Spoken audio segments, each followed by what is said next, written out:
எழுத்து போலி. எழுத்து போலி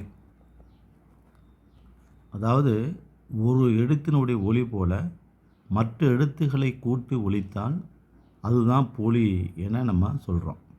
இப்போ உதாரணமாக ஆவையும் ஈயையும் சேர்த்து நம்ம ஒலித்தோம்னா ஐ அப்படின்னு வருது இல்லையா? அதே போல் ஆவையும் ஈயும் சேர்த்தோம்னா ஐன்னு வரும்.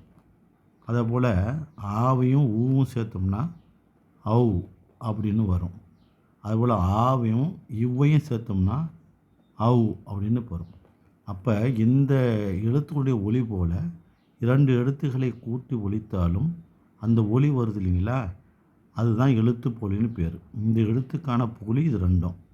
எனவே ஒரு எழுத்தினுடைய ஒலி போல் எழுத்தினுடைய ஒலி போல் மற்ற எழுத்துக்களையும் கூட்டி ஒலித்தால் அதுதான் போலின்னு பேர்.